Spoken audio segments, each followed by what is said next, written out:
We are creatures of habit. Our brains love efficiency. They create shortcuts for familiar actions and thoughts.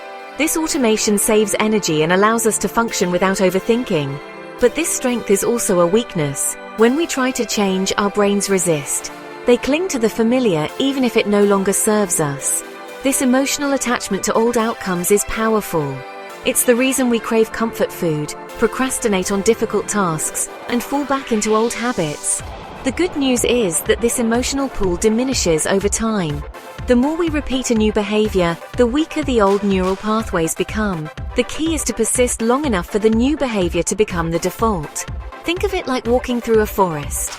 The first time you have to fight your way through the undergrowth, but each time you walk the same path, it becomes a little clearer. Eventually, you create a clear path through the woods. Our emotional attachment to outcomes works the same way. The initial discomfort fades with repetition. The new behavior becomes easier, more automatic. This is how habits form, both good and bad. The key is to be aware of this emotional pull and consciously choose the path we want to create. Our identities are intertwined with our habits. We see ourselves as someone who exercises regularly, or someone who struggles with procrastination. These labels become self-fulfilling prophecies. They dictate our choices and reinforce existing behaviors. This is why lasting change requires more than just changing our actions. It requires shifting our identity. Shedding an old identity can feel like betraying a part of ourselves. It's uncomfortable, even painful. We may face internal resistance or judgment from others who are used to seeing us a certain way. This is the daily battle of behavioral change.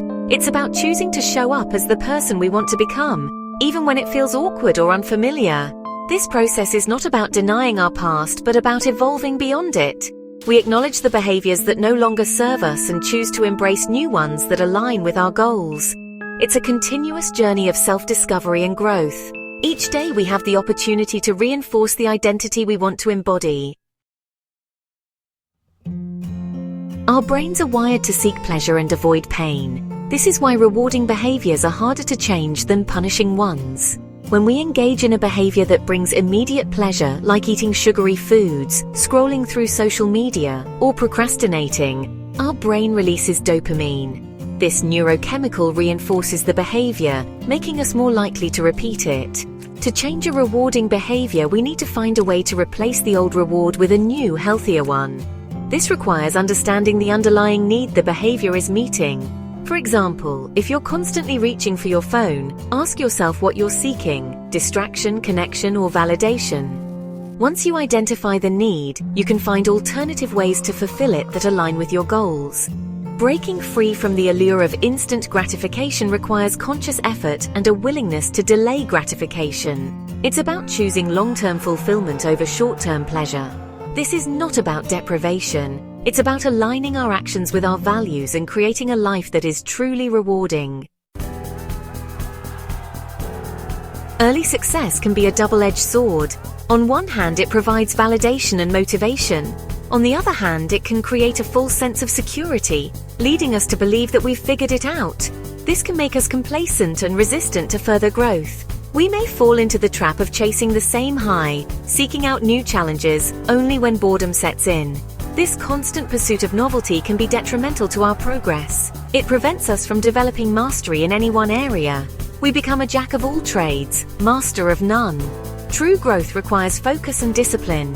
It means resisting the temptation to jump ship at the first sign of difficulty or boredom. Sustainable success is not about chasing the next quick win. It's about building a solid foundation through consistent effort, even when it's not glamorous or exciting. Section 5. Action over affirmation. In the age of vision boards and positive affirmations, it's easy to mistake wishing for doing. Manifestation, while a powerful tool for setting intentions, is often misunderstood. It's not about simply declaring what we want and waiting for it to magically appear. True manifestation requires aligned action. It's about taking concrete steps towards our goals, consistently and persistently. The danger of relying solely on affirmations is that it can create a delusion of progress. We may feel good about ourselves for setting intentions, but without action, those intentions remain nothing more than wishful thinking. Real change happens in the doing, not in the dreaming. This is not to discount the importance of mindset. Our thoughts and beliefs shape our reality. However, they are only the starting point. Action is what transforms those thoughts into tangible results. It's about bridging the gap between intention and reality. Section 6. Redefining success through action. We often define success using abstract terms like patience, courage, and authenticity. While these are admirable qualities, they can be difficult to measure and even more challenging to cultivate. To make these concepts actionable, we need to translate them into observable behaviors. Patience is not about passively waiting. It's about persisting through challenges and setbacks without becoming discouraged. It's about focusing on the process, not just the outcome. Courage is not the absence of fear. It's about acting in spite of it. It's about speaking up for what we believe in, even when our voice trembles. Authenticity is not about being perfect. It's about being true to ourselves. It's about aligning our actions with our values, even when it's uncomfortable. By redefining these abstract terms as concrete behaviors, we empower ourselves to cultivate them. We shift from vague aspirations to clear, actionable steps. Section 7. The power of positive reinforcement. We are products of our environment. Our behaviors are shaped by the rewards and consequences that follow them. This principle, known as operant conditioning, is a powerful tool for change. By consciously designing our environment and reward systems, we can encourage desired behaviors and discourage unwanted ones. Positive reinforcement is particularly effective in shaping behavior. When we reward ourselves for engaging in a desired behavior, we increase the likelihood of repeating it. The key is to choose rewards that are meaningful and motivating. They don't have to be grand gestures. Even small, consistent rewards can have a significant impact. For example, if your goal is to exercise more regularly, reward yourself with a healthy meal, a relaxing bath, or an episode of your favorite show after each workout. By associating the behavior with something positive, you create a positive feedback loop that reinforces the desired habit. Section 8. Communication breakdown. One of the biggest obstacles to effective communication is the use of abstract language. When we use vague terms like be more proactive or improve your communication skills, we leave room for interpretation. What one person considers proactive, another may perceive as pushy. Clear communication requires using observable, measurable terms. Instead of telling someone to be more proactive, specify the desired behavior. I need you to take the initiative to schedule a meeting with the client and send me a follow-up email with the key takeaways. This level of clarity is essential in all areas of life, from personal relationships to professional settings. It eliminates ambiguity, reduces misunderstandings, and fosters accountability. When we are clear about our expectations and how we communicate them, we create an environment that supports growth and success. Section 9. From theory to practice.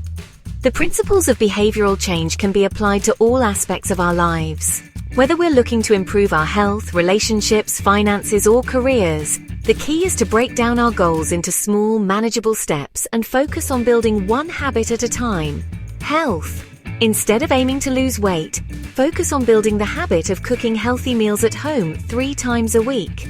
Relationships. Instead of resolving to be more present, make it a habit to put away your phone during meals and dedicate 15 minutes each day to connect with your loved ones without distractions.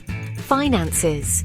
Instead of vaguely aiming to save more money, create a budget and automate a specific amount to be transferred to your savings account each month. By focusing on concrete behaviors, we make progress more tangible and achievable. We shift our mindset from overwhelm to empowerment, knowing that each small step we take is moving us closer to our desired outcome. Section 10. Clarity fuels progress. In a world saturated with distractions and information overload, clarity is our greatest asset. It's not about having all the answers, but about asking the right questions and being willing to do the work to find the answers. Clarity is not a destination. It's a continuous journey of self-discovery, experimentation, and refinement. It requires us to be honest with ourselves about our strengths and weaknesses, our values and aspirations. Growth is not always linear. There will be setbacks, plateaus, and moments of doubt. but by anchoring ourselves in clarity, clarity of purpose, clarity of action, clarity of communication, we navigate these challenges with greater resilience and purpose. We recognize that success is not a product of luck, inspiration, or even intelligence alone. It is the inevitable outcome of consistent action, fueled by clarity, and driven by an unwavering commitment to becoming the best version of ourselves.